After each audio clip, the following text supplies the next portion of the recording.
ಬೇಡ, police complaint ಕೊಡೋದು ಬೇಡ. ಹೇಳಲಿಲ್ವಾ ಅವ್ರು ನನ್ನ ಏನು ಮಾಡಕ್ಕಾಗಲ್ಲ ಅಂತ?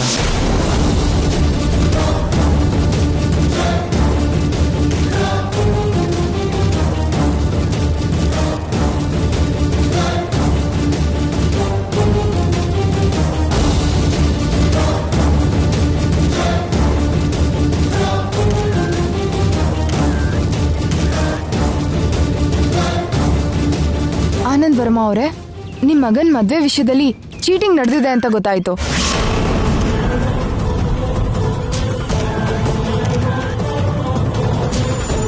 ಯಾರು ನಿಮ್ಮನ್ನ ಚೀಟ್ ಮಾಡಿದ್ದು? ಅವ್ರ ಮೇಲೆ ನೀವು ಪೊಲೀಸ್ ಕಂಪ್ಲೇಂಟ್ ಕೊಟ್ರಾ ಇಲ್ವಾ? ಕೊಟ್ಟಿದ್ರೆ ಯಾವಾಗ ಕೊಟ್ಟಿದ್ರಿ? ಕೊಡದೇ ಇದ್ರೆ ಯಾಕೆ ಪೊಲೀಸ್ ಕಂಪ್ಲೇಂಟ್ ಕೊಡ್ಲಿಲ್ಲ? ಹೇಳಿ ವರ್ಮಾ ಅವರೇ, ಹೇಳಿ.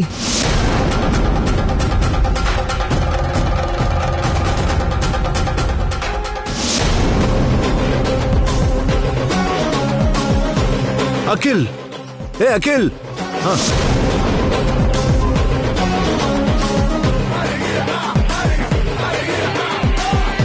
ಅಖಿಲ್, ಅಖಿಲ್, ನೋಡು.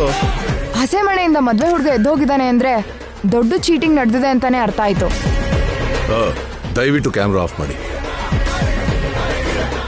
ನೋಡಿ ಮೀಡಿಯಾ ಮಿತ್ರರೇ, ಏನ್ ನಡೀತು, ಯಾಕೆ ನಡೀತು ಅಂತ ನಮ್ಗೇನು ಅರ್ಥ ಆಗ್ತಾ ಇಲ್ಲ. ಏನ್ ಮಾಡ್ಬೇಕು, ಹೇಗ್ ಮಾಡ್ಬೇಕು ಅಂತ ನಾವಿನ್ನೂ ನಿರ್ಧಾರ ತಗೊಂಡಿಲ್ಲ. ಸ್ವಲ್ಪ ಹೊತ್ತಲ್ಲೇ ನಿಮ್ಗೆಲ್ಲ ವಿವರವಾಗಿ ಹೇಳ್ತೀನಿ. ನೀವೇನೇನೋ ಊಹಿಸ್ಕೊಂಡು ಒಬ್ಬೊಬ್ರು ಒಂದೊಂದು ಕತೆ ತರ ಪ್ರಚಾರ ಮಾಡಬೇಡಿ ಪ್ಲೀಸ್.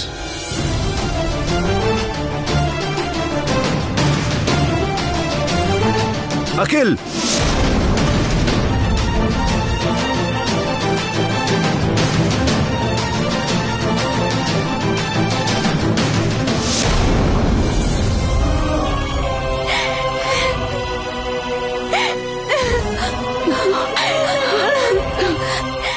ಶ್ಯಾಮ, ಶ್ಯಾಮ,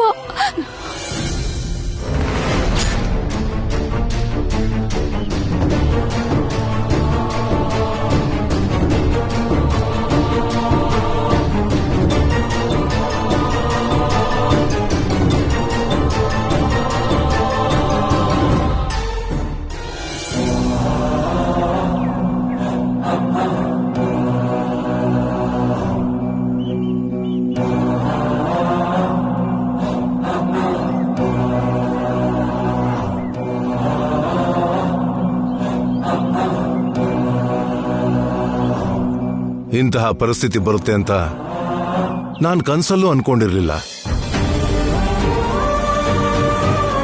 ಮಲ್ಲಿಕಾರ್ಜುನ್ ತಂಗಿನ ಸೊಸೆ ಮಾಡ್ಕೊಳ್ದೆ ಇದ್ದಿದ್ದಕ್ಕೆ ಅವನು ಇಂಥ ದ್ರೋಹ ಬಗಿತಾನೆ ಅಂತ, 4 ಜನರಲ್ಲಿ ನಮ್ಮ ಮರ್ಯಾದೆ ಕಳೀತಾನೆ ಅಂತ ನಾನು ಕಲ್ಪನೆ ಕೂಡ ಮಾಡಲಿಲ್ಲ.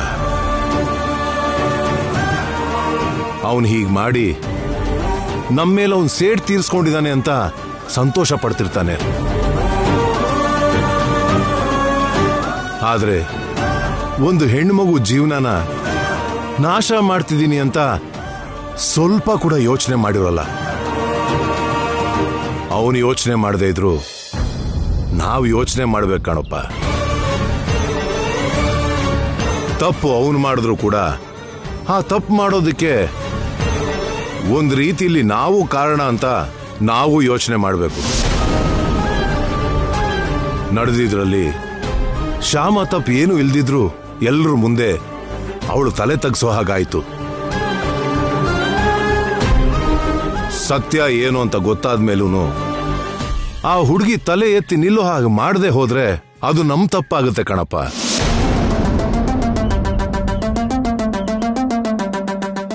ನನ್ನ ಅನಿಸಿಕೆನ ನಿನ್ ಮೇಲೆ ಹೇರಿ ನೀನ್ ಶ್ಯಾಮನ್ ಮದ್ವೆ ಮಾಡ್ಕೋಬೇಕು ಅಂತ ಹೇಳೋಕೆ ನಾನಿಲ್ಲಿ ಬರ್ಲಿಲ್ಲ ಕಣಪ್ಪ. ಊಹೆ ಮಾಡದೇ ಇರೋ ಘಟನೆ ನಡೆದಿದ್ದಕ್ಕೆ ನಿನ್ ಮನ್ಸಲ್ಲಿ ಎಷ್ಟು ಅಲ್ಲೋಲ ಕಲ್ಲೋಲ ತುಂಬಿದೆ ಅನ್ನೋದು ನನಗೆ ಅರ್ಥ ಆಗುತ್ತೆ ಕಣ. ಅಂತ ಮನಸ್ಥಿತಿಲಿ ನೀನಿರುವಾಗ ನೀನ್ ಸರಿಯಾಗಿ ಯೋಚನೆ ಮಾಡಕ್ಕಾಗಲ್ಲ, ಸರಿಯಾದ ನಿರ್ಧಾರನೂ ತಗೊಳಕ್ಕಾಗಲ್ಲ.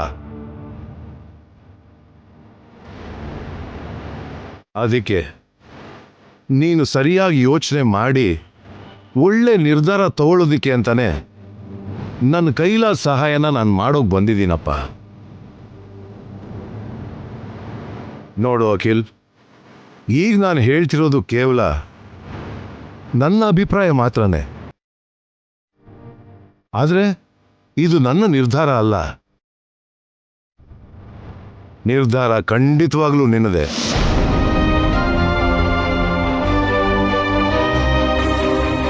ನೋಡು, ನಮ್ಮ ವಂಶದಲ್ಲಿ ಇದುವರೆಗೂ ಯಾವ ಮದುವೆ ಗಂಡಿಗೂ ಇಂತಹ ಪರಿಸ್ಥಿತಿ ಬಂದಿರಲಿಲ್ಲ. ವಧುಗೆ ಸ್ವರ್ಣನಾಗ ಧಾರಣ ಮಾಡಿದ ಮೇಲೆ ಯಾರು ವಧುವನ್ನ ಬಿಟ್ಟು ಹೋಗಿರ್ಲಿಲ್ಲ. ಹಾಗೆ ಯಾವ ಹುಡುಗಿಗೂ ಅನ್ಯಾಯ ಮಾಡಲಿಲ್ಲ. ಈಗ ನೀನು ಹಾಗೆ ಮಾಡಿದ್ರೆ ಅದು ನಮ್ಮ ವಂಶದ ಚರಿತ್ರೆಯಲ್ಲೇ ಆಳಿಸಲಾಗದ ಕಪ್ಪು ಚುಕ್ಕೆ ಆಗುತ್ತೆ. ಚರಿತ್ರೆ ಅಂದ್ರೆ ಗತ.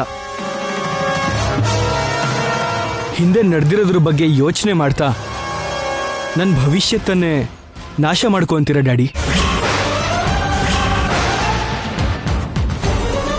ಇಷ್ಟ ಇಲ್ದಿರೋ ಮದುವೆ ಮಾಡಿಕೊಂಡು ನಿನ್ನ ಭವಿಷ್ಯನ ನೀನು ಹಾಳು ಮಾಡ್ಕೋ ಅಂತ ನಾನು ಬಾಯಿ ತಪ್ಪಿ ಕೂಡ ಹೇಳಲ್ಲಪ್ಪ. ಹಾಗೆ ಹೇಳೋದು ನ್ಯಾಯನೂ ಅಲ್ಲ. ಆದರೆ ನಿನ್ನಿಂದ, ನಿನ್ನ ಯೋಚನೆಯಿಂದ, ನಿನ್ನ ನಿರ್ಧಾರದಿಂದ ಯಾರಿಗೂ ಅನ್ಯಾಯ ಆಗಬಾರ್ದು ಅಂತ ಮಾತ್ರ ಹೇಳ್ತೀನಿ.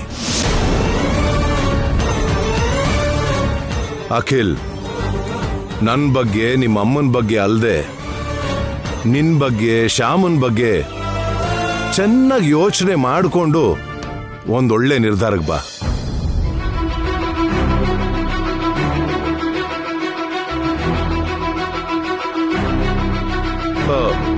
ನೀನ್ ಏನೇ ನಿರ್ಧಾರ ತಗೊಂಡ್ರು ಸರಿ, ನಾನು ಅದನ್ನು ಒಪ್ಕೊಳ್ತೀನಿ.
ಶ್ಯಾಮ, ನಾನು ನಿನ್ನ ಹತ್ರ ಮಾತಾಡಬೇಕು.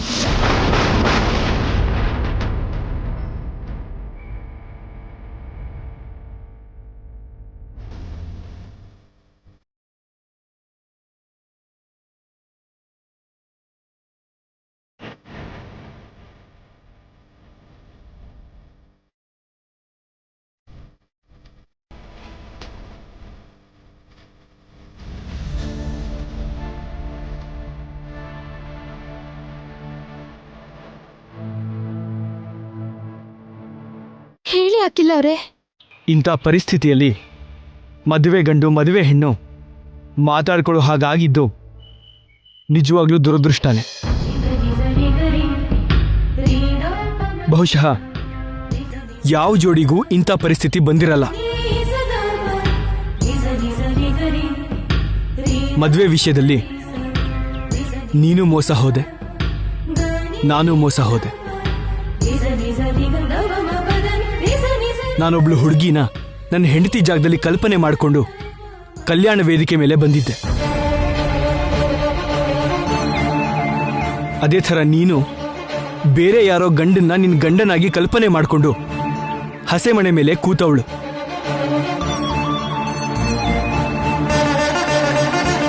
ನಮ್ಮ ಊಹೆನ ತಲೆ ಕೆಳಗಾಗಿ ಮಾಡಿ ನಡಿಬಾರ್ದು ನಡೆದು ಹೋಯ್ತು.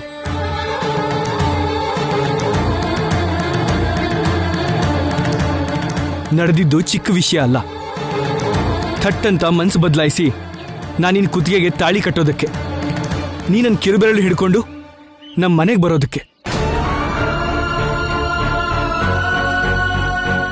ಶರೀರಕ್ಕಾಗೋ ಗಾಯ ಮಾಯೋ ಅಷ್ಟು ಸಲೀಸಾಗಿ ಮನಸ್ಸಿಗಾಗೋ ಗಾಯ ಮಾಯಲ್ಲ. ಅದರಲ್ಲೂ ಮೋಸ ಹೋದಾಗೋ ಗಾಯ ಗುಣ ಆಗೋದಕ್ಕೆ ತುಂಬಾ ಟೈಮ್ ಆಗುತ್ತೆ. ಹಾಗಂತ ಗಾಯ ಗುಣ ಆಗೋವರೆಗೂ ಕಾದು ಆಮೇಲೆ ಮದುವೆ ವಿಷಯದಲ್ಲಿ ನಿರ್ಧಾರ ಮಾಡ್ತೀವಿ ಅಂದ್ರೆ ಸಾಧ್ಯ ಇಲ್ಲ. ಎಲ್ಲರೂ ನಮ್ಮ ನಿರ್ಧಾರಕ್ಕೋಸ್ಕರ ಎದುರು ನೋಡ್ತಾ ಇರ್ತಾರೆ.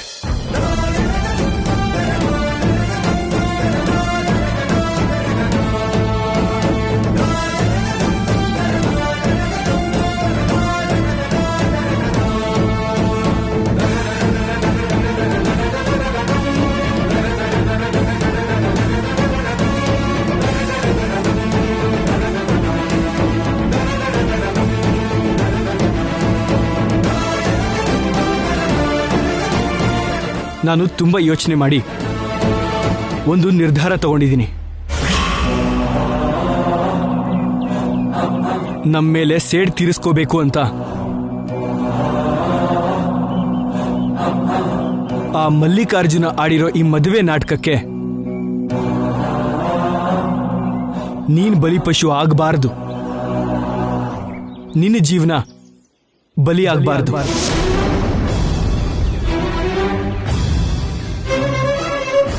ಅದಕ್ಕೆ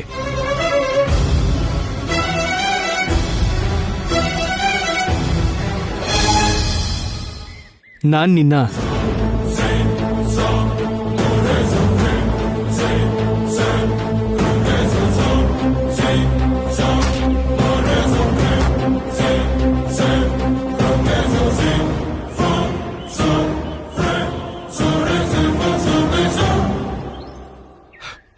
ಮದುವೆ ಮಾಡ್ಕೋಬೇಕು ಅಂದ್ಕೊಂಡಿದ್ದೀನಿ.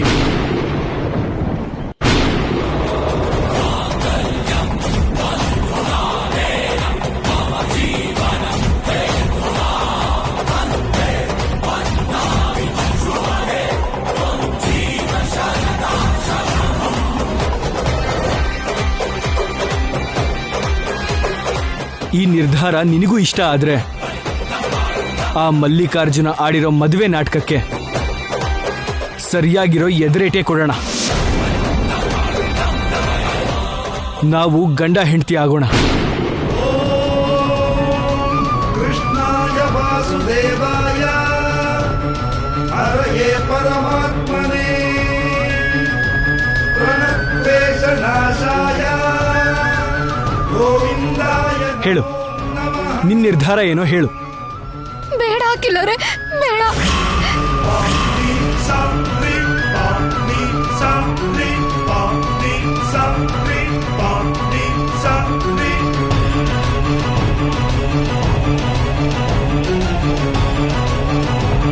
ನೀವು ನನ್ನ ಮದುವೆ ಮಾಡ್ಕೊಳ್ಳೋದು ಒಳ್ಳೇದಲ್ಲ.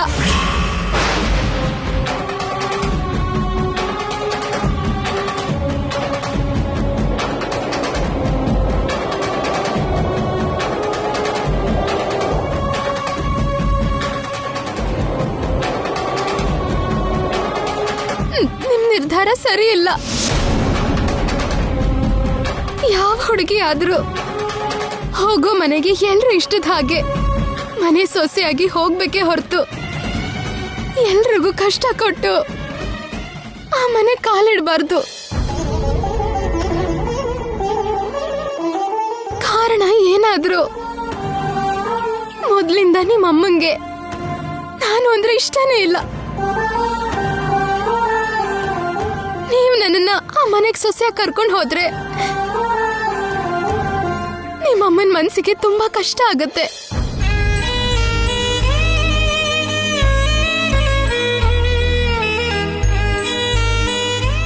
ಅಮ್ಮನ ಸ್ಥಾನದಲ್ಲಿದ್ದು ಪ್ರೀತಿ ಕೊಡೋ ಅತ್ತೆಗೆ ಹಾಗೆ ಮನ್ಸಿಗೆ ನೋವು ಕೊಡೋದು ನನ್ಗಿಷ್ಟ ಇಲ್ಲ.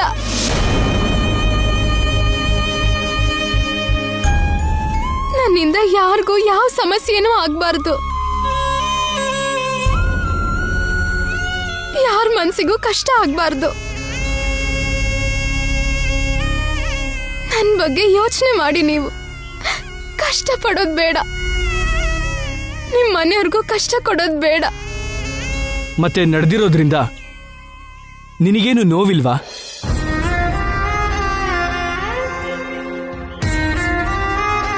ಹಸೆ ಮನೆ ತನಕ ಬಂದಿರೋ ಮದುವೆನೇ ನಿಂತು ಹೋದ್ರೆ ನಿನ್ ಮನ್ಸಿಗೇನು ಕಷ್ಟ ಆಗಲ್ವಾ? ನಿನ್ ಪರಿಸ್ಥಿತಿ ಬಗ್ಗೆ, ನಿನ್ ಕಷ್ಟದ ಬಗ್ಗೆ, ನಿನ್ ಭವಿಷ್ಯತ್ತಿನ ಬಗ್ಗೆ ಯೋಚನೆ ಮಾಡಲ್ವಾ? ಅಗತ್ಯ ಇಲ್ಲ ಬಿಡಿ, ಯೋಚನೆ ಮಾಡೋ ಅಗತ್ಯ ಇಲ್ಲ. ನನ್ ಬಗ್ಗೆ ಯೋಚನೆ ಮಾಡೋದೇನು ಬೇಡ. ಕೃಷ್ಣ ಇದಾನಲ್ಲ, ಭಯ ಯಾಕೆ? ಕೃಷ್ಣನೇ ನನ್ ಬಗ್ಗೆ ಯೋಚನೆ ಮಾಡಿ ನನ್ಗೆ ಯಾವ್ದೋ ಒಂದ್ ದಾರಿ ತೋರಿಸ್ತಾನೆ. ನೀವು ಅನಾವಶ್ಯಕವಾಗಿ ನನ್ ಬಗ್ಗೆ ಯೋಚನೆ ಮಾಡಿ ನನ್ ಮೇಲೆ ಕರುಣೆ ತೋರಿಸ್ಬೇಡಿ. ದಯವಿಟ್ಟು ನನ್ನ ಮದ್ವೆ ಮಾಡ್ಕೋಬೇಡಿ.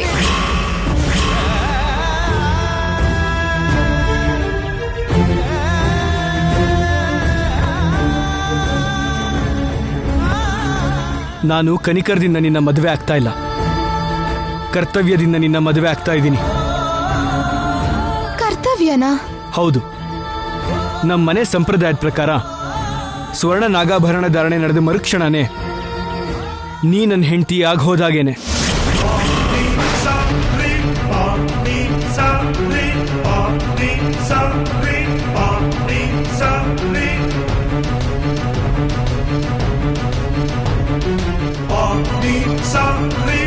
ಈಗ ನಿನ್ ದಾರಿಲಿ ನಿನ್ನ ಬಿಟ್ಟು ನನ್ನ ಕರ್ತವ್ಯನ ಗಾಳಿಗೆ ತೂರ್ಬಿಟ್ರೆ ವಿವಾಹ ವ್ಯವಸ್ಥೆನೆ ನಾನು ಅವಮಾನ ಮಾಡಿದ ಹಾಗಾಗತ್ತೆ.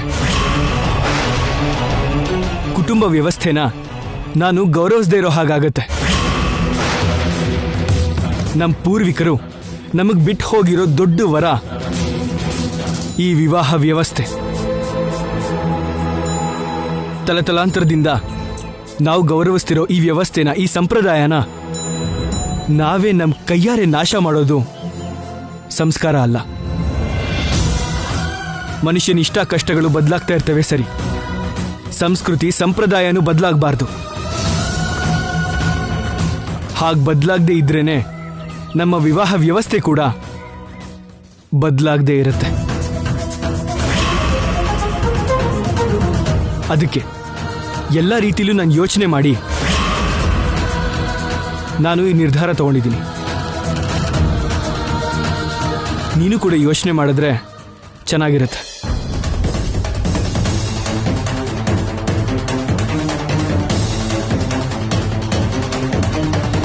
ಸ್ವರ್ಣ ನಾಗಾಭರಣ ಧಾರಣೆ ಮುಗಿದ್ಮೇಲೆ ನಿನ್ ಮದ್ವೆ ಆಗೋದ್ ಹಾಗೇನೆ. ಇನ್ನು ನಿನ್ ಜೀವನದಲ್ಲಿ ಮದ್ವೆ ಆಗೋದಿಲ್ಲ ಅಮ್ಮ. ನೀನ್ ತಾಳಿ ಕಟ್ಟಿಸ್ಕೊಳ್ದೆ ಇಲ್ಲಿಂದ ಹೋದ್ರೆ ನಮ್ಮೆಲ್ರೂ ಹೆಣನು ನೀನ್ ನೋಡ್ಬೇಕಾಗುತ್ತೆ.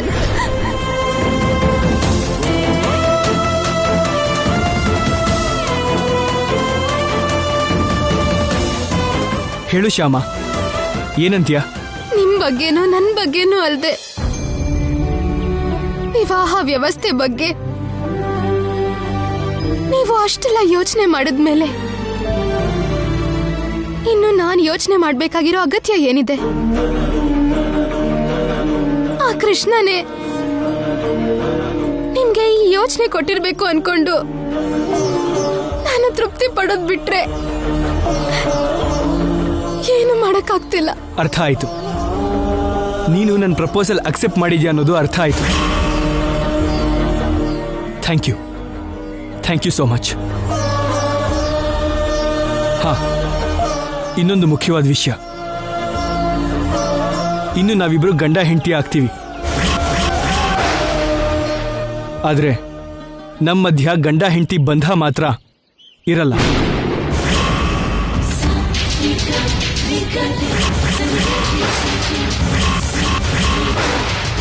ಅಂದ್ರೆ ನಮ್ಮಿಬ್ಬರ ಮಧ್ಯ ಇರಬೇಕಾಗಿರೋದು ಬಾಧ್ಯತೆ ಬಿಟ್ರೆ ಬಂಧ ಅಲ್ಲ.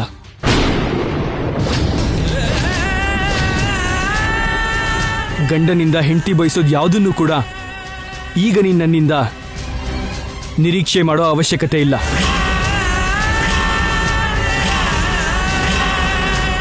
ಪ್ರೇಮ ಆಗಲಿ, ಅಭಿಮಾನ ಆಗಲಿ, ಆಪ್ಯಾಯತೆ, ಆತ್ಮೀಯತೆ ಆಗಲಿ, ಇವೆಲ್ಲ ಪೂರ್ತಿಯಾಗಿ ಮನಸ್ಸಿಗೆ ಸಂಬಂಧಪಟ್ಟಿದ್ದು. ಅವು ನಾವು ಬಾ ಅಂದ್ರೆ ಬರಲ್ಲ, ಬಂದ ಮೇಲೆ ನಾವು ಹೋಗು ಅಂದ್ರೆ ಹೋಗಲ್ಲ. ದಯವಿಟ್ಟು ಅರ್ಥ ಮಾಡ್ಕೊ.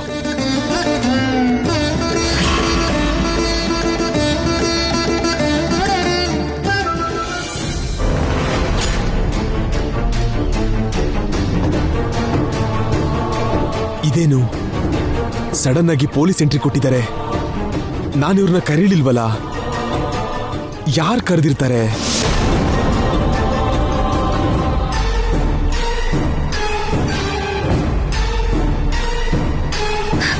ಮಮ್ಮಿ ಪೊಲೀಸ್ ಅವ್ರು ಬಂದ್ಬಿಟ್ರು. ಅಷ್ಟೊಂದು ಸಂತೋಷ ಪಡ್ಬೇಡ. ನಮ್ಮ ಮುಖ ನೋಡ್ತಿದ್ರೆ ನಾವೇ ಪೊಲೀಸ್ ಅವ್ರನ್ನ ಕರೆದಿದ್ದು ಅನ್ನೋ ವಿಷಯ ಗೊತ್ತಾಗೋಗುತ್ತೆ. ಈಗ ಖಂಡಿತವಾಗ್ಲೂ ಅವಳ ಮದ್ವೆ ನಿಂತು ಹೋಗುತ್ತೆ. ಶ್ಯಾಮ ನಮ್ ಜೊತೆ ನಮ್ಮ ಊರಿಗೆ ಬರ್ತಾಳೆ. ಇನ್ ಜೀವನದಲ್ಲಿ ಅವಳಗ್ ಮದ್ವೆನೇ ಆಗಲ್ಲ. ಇನ್ ಜೀವನ ಪೂರ್ತಿ ನನ್ನ ಹಿಂದೆ ಹಾಡ್ಕೊಂಡೇ ಇರ್ಬೇಕು. ಇದೇನಿದು, ಪೊಲೀಸರು ಬರ್ತಿದ್ದಾರೆ.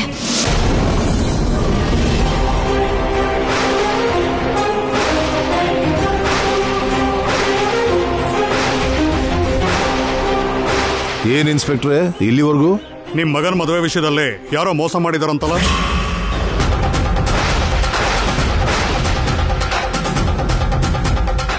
ಯಾರು ಹೇಳಿದ್ರು ನಿಮಗೆ? ಅಯ್ಯೋ ರಾಮ, ಇವ್ರೇನಾದ್ರೂ ನನ್ನ ಹೆಸರು ಹೇಳ್ಬಿಡ್ತಾರಾ? ಯಾರೋ ಪಬ್ಲಿಕ್ ಬೂತ್ ಇಂದ ಫೋನ್ ಮಾಡಿದ್ರು ಸರ್. ಇಲ್ಲಿ ಮದ್ವೆಲೇನೋ ಗಲಾಟೆ ಆಗಿದೆ, ಮದ್ವೆ ನಿಂತು ಹೋಗಿದೆ, ಬೇಗ ಬನ್ನಿ ಅಂತ ಫೋನ್ ಮಾಡಿದ್ರು ಸರ್.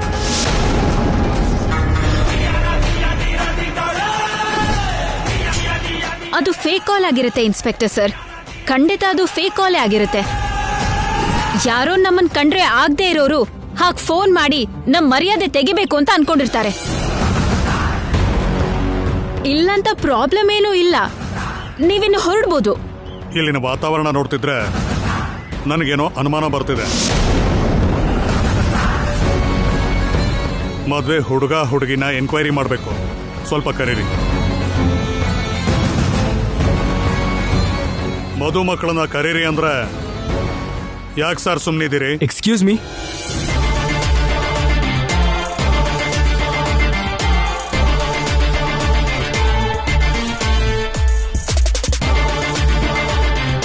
ಹಲೋ ಸರ್, ಆಕ್ಚುಲಿ ನನ್ನ ಮ್ಯಾರೇಜ್ ಕವರೇಜ್ಗೆ ಮೀಡಿಯಾದವ್ರನ್ನ, ಸೆಕ್ಯೂರಿಟಿಗೆ ಪೊಲೀಸ್ ಅವ್ರನ್ನ ಕರೆಯೋಣ ಅಂತ ಅನ್ಕೊಂಡಿದ್ದೆ. ಮುಹೂರ್ತಕ್ಕೆ ತುಂಬಾ ದಿನ ಟೈಮ್ ಇಲ್ಲದೆ ಇದ್ದ ಕಾರಣಕ್ಕೆ ತುಂಬಾ ಜನ ಗೆಸ್ಟ್ಗಳನ್ನ ಕರೆಯಕ್ಕೆ ಕೂಡ ಆಗಲಿಲ್ಲ. ಅದಕ್ಕೆ ನಿಮ್ಮನ್ನು ಕರೆಯೋಕ್ಕಾಗಲಿಲ್ಲ. ಆದರೂ ನೀವು ಬಂದಿದ್ದಕ್ಕೆ thank you very much. Sir, ನಿಮ್ಮಿಬ್ಬರ ಮಧ್ಯೆ ಏನೋ ಗಲಾಟೆ ಆಯ್ತು ಅಂತ ಕೇಳ್ಪಟ್ಟೆ. ಗಲಾಟೆನಾ? ಅಂಥದ್ದೇನೂ ಇಲ್ವಲ್ಲ. ಇವಾಗಲೂ ಕೂಡ ನಾವಿಬ್ರು ಜೊತೆಗೆ ಬರ್ತಿದ್ದೀವಲ್ಲ.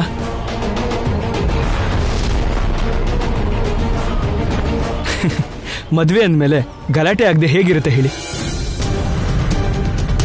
ಫಾರ್ ಎಕ್ಸಾಂಪಲ್, ಹೆಣ್ಣಿನ ಕಡೆಯವರು ಕಾಫಿಗೆ ಶುಗರ್ ಕಡಿಮೆ ಹಾಕಿದ್ರು ಕೂಡ ಗಂಡಿನ ಕಡೆಗೆ ಸಂಬಂಧಪಟ್ಟಿರೋರು ಯಾರೋ ಒಬ್ಬರು ಚಿಕ್ಕ ಜಗಳ ಮಾಡ್ತಾರೆ. ಇಂಥದ್ದೆಲ್ಲ ಮದುವೆಯಲ್ಲಿ ಕಾಮನ್. ನಿಮ್ಗೇನು ಅಭ್ಯಂತರ ಇಲ್ಲ ಅಂದರೆ ಅಲ್ಲಿ ಕೂತ್ಕೊಳ್ಳಿ. ಸ್ವಲ್ಪ ಹೊತ್ತಲ್ಲೇ ನಮ್ಮ ಮದುವೆ ನಡೆಯುತ್ತೆ.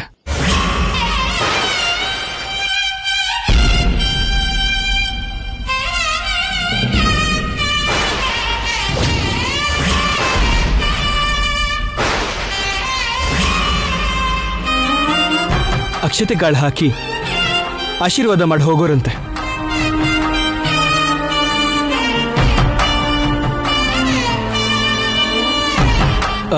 ಅದಕ್ಕೆ ಮುಹೂರ್ತಕ್ಕೆ ಟೈಮ್ ಆಗ್ತಾ ಇದೆ. ಶ್ಯಾಮನ್ನ ಬೇಗ ರೆಡಿ ಮಾಡಿ ಕರ್ಕೊಂಡು ಬನ್ನಿ.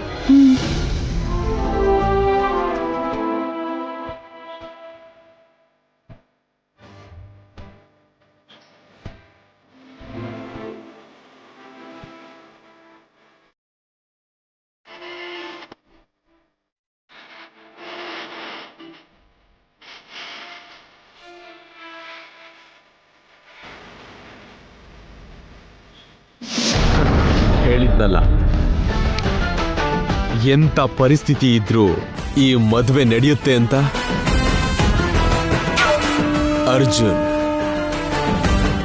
ಮಲ್ಲಿಕಾರ್ಜುನ್. ಓಂ ಸಹಸ್ರಶೀರ್ಷ ಪುರುಷಃ ಸಹಸ್ರಾಕ್ಷ ಸಹಸ್ರಪಾತ್ ಸಭೂಮಿಂ ವಿಶ್ವತೋ ವೃತ್ವಾ ತ್ಯದಿತ್ತತ್ವಶಾಂಗುಲಂ ಪುರುಷ ಏವೇದಂ ಸರ್ವಂ ಯದ್ಭೂತಂ ಯತ್ತಭವ್ಯಂ ತಥಾಮೃತದ್ವಶೇಷಾನೋ ಯದನ್ನೇನಾತಿರೋಹತಿ ಏತಾವಾನಸ್ಯ ಮಹಿಮಾ ಅತೋ ಜಾಯಂಗಶ್ಚ ಪುರುಷಃ ಪಾದೋ ಅಸ್ಯ ವಿಶ್ವಭೂತಾನಿ ತ್ರಿಪಾದಸ್ಯಾಮೃತಂ ದಿವಿಃ ತ್ರಿಪಾದೂರ್ಧ್ವಬುಧೈಃ ಪುರುಷಃ ಪಾದೋಸ್ಯೇಹ ಭವಾತ್ ಪುನಃ ತತೋ ವಿಶ್ವನ್ ವ್ಯಕ್ರಾಮತೋ ಶಾಸನಾನಶನೇಭಿಃ ತಸ್ಮಾತ್ ವಿರಾಳ ಜಾಯತ ವಿರಾಜೋ ಅಧಿಪುರುಷಃ.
मांगल्यधारणमुहूर्तस्तु शुभोऽहं सर्वमंगलमांगल्ये शिवे सर्वार्थसाधके शरण्ये त्र्यंबके देवी नारायणी नमोस्तुते.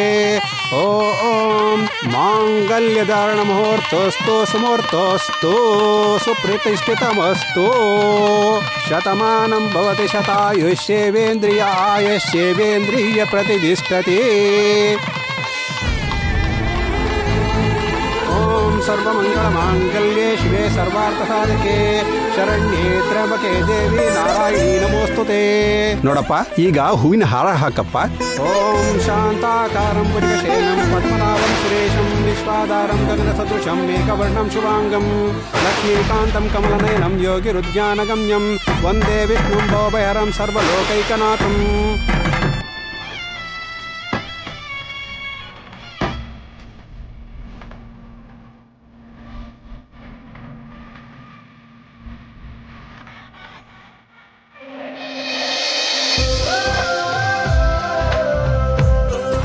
हिरण्यवर्णां हरिणीं सुवर्णरजतस्रजां चन्द्रां हिरण्मयीं लक्ष्मीं जातवेदो माहवाः त्वां माहवाह जातवेदो लक्ष्मीमनवकामिनीं यस्यां हिरण्यं विद्येयं कामश्वं पुरुषानहम् अश्वपूर्णामृतमद्यां हस्तिनादप्रबोधिनीं श्रियं देवीमुपहये श्रीरां देवी जगताम्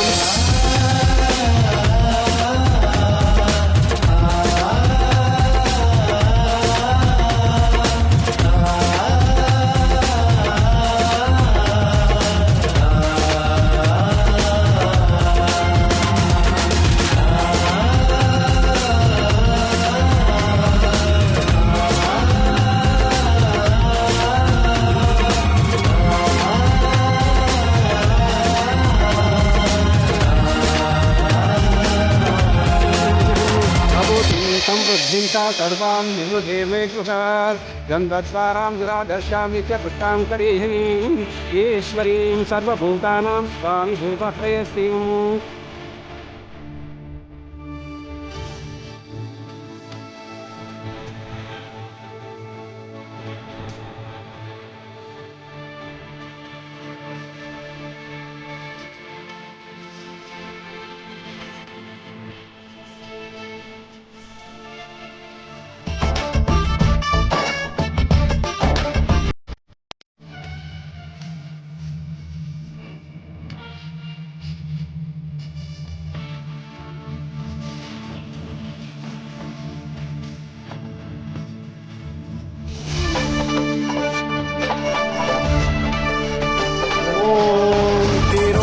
प्रदेशे शुचिमुनिविरसत्सैकते मौक्तिकानां मालाक्लुप्तासनस्तत्पतिकमनिर्भैर्मुक्तिकैर्मण्डिताङ्गैः शुभ्रैरभ्रैरधरभ्रै उपरि विरचितोक्तपीयूषवर्षैः आनन्दी पुरिहादिरनगता ಶಂಖಪಾಣಿರ್ಮುಕುಂದಃ.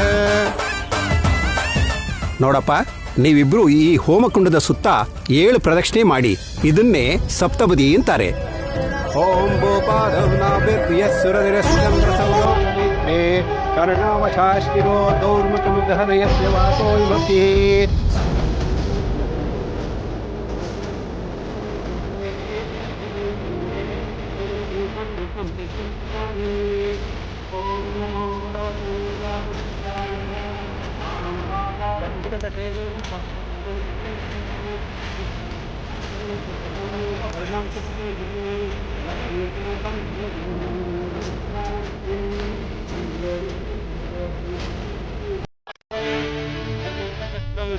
कुण्डलं सपीतवस्त्रं सदशिरोमेक्षिवं सदैतरूपरूपाय विष्णुवे सर्वजिष्टवे यस्तस्तिरुणमात्रे जन्मसंसारबन्धनात् विमुच्यते नमस्तस्मै विष्णुवे प्रविष्णवे. ॐ नमो विष्णवे प्रविष्णवे.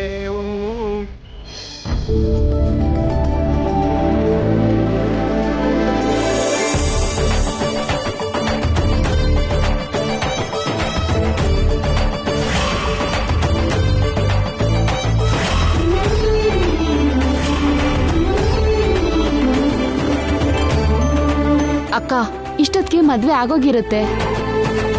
ಅವ್ರು ಯಾವಾಗ ಬರ್ತಾರೋ ಏನು ಅಂತ ಗೊತ್ತಾದ್ರೆ ನೀವು ಆರತಿ ವ್ಯವಸ್ಥೆ ಮಾಡ್ಕೋಬಹುದು. ಹಾಗೆ ಆಗ್ಲಿ. ಬೋರಮ್ಮ, ಹೋಗಿ ಫೋನ್ ತಗೊಂಡ್ ಬಾ. ಸರಿ ಮೋರೆ.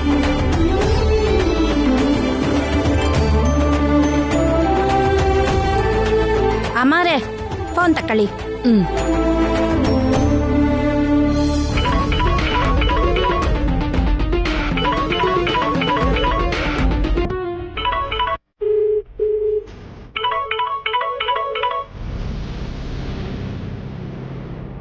ಹಲೋ. ಏನು ಅಂದ್ರೆ ಮದ್ವೆ ಆಗೋಯ್ತಾ? ಹುಡುಗಿ ಕುತ್ತಿಗೆಗೆ ಅಖಿಲ್ ತಾಳಿ ಕಟ್ಟಾಯ್ತಾ? ಹಾ, ಕಟ್ಬಿಟ್ಟ. ಯಾವ ಆತಂಕನೂ ಇಲ್ದೆ ನಿರ್ವಿಘ್ನವಾಗಿ ಮದ್ವೆ ನಡೀತಲ್ವಾ?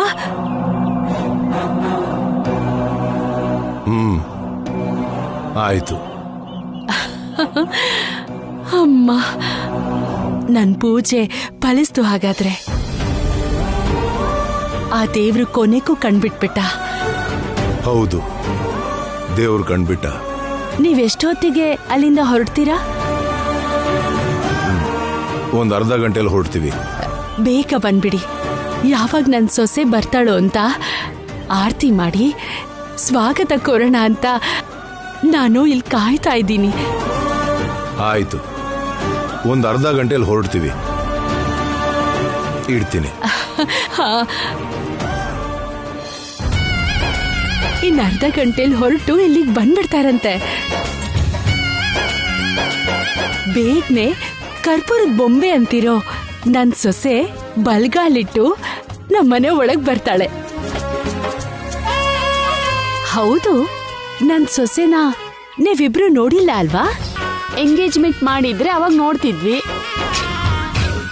ಡೈರೆಕ್ಟ್ ಆಗಿ ಮದ್ವೆನೇ ಇಟ್ಕೊಂಡ್ಬಿಟ್ರಲ್ಲ ನೀವು. ಮುಹೂರ್ತನ ಹಾಗೆ ಸಡನ್ ಆಗಿ ಇಡ್ಬೇಕಾಗ್ ಬಂತು. ಏನ್ ಮಾಡೋದು? ನನ್ ಸೊಸೆ ಅಂತ ಹೇಳ್ತಿರೋದಲ್ಲ, ಆದ್ರೆ ಆ ಹುಡುಗಿ ಸೌಂದರ್ಯದ ವಿಷಯದಲ್ಲಿ ಅಪ್ಸರೆ ಅಂತಾನೆ ಅನ್ಕೊಳ್ಳಿ.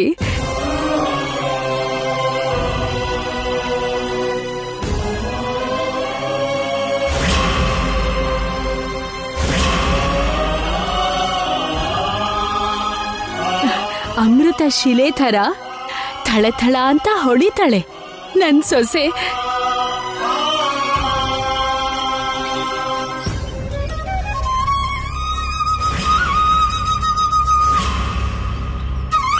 ಫಾರಿನಲ್ಲಿ ಓದಿದ್ರು ಕೂಡ ನಮ್ ಸಂಸ್ಕೃತಿ ಸಂಪ್ರದಾಯ ಅಂದ್ರೆ ತುಂಬಾ ಇಷ್ಟ ನಮ್ ಸೊಸೆಗೆ.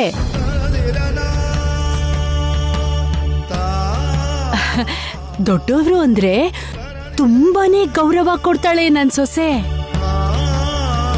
ಅಂತ ಹುಡುಗಿ ಸೊಸೆ ಆಗಿ ಬರ್ಬೇಕು ಅಂದ್ರೆ ಅದೃಷ್ಟನೇ ಮಾಡಿರ್ಬೇಕು.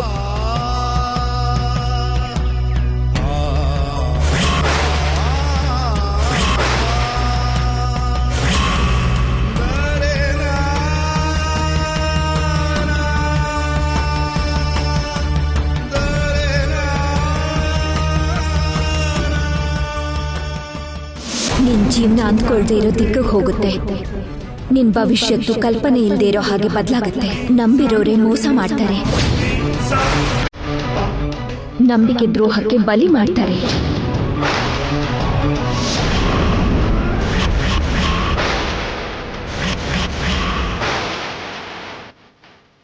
ಅವತ್ತು ಅವರು ಹೇಳಿರೋ ಮಾತಿನ ಅರ್ಥ ಇದೆ ಅಂತ ಆಯ್ತು.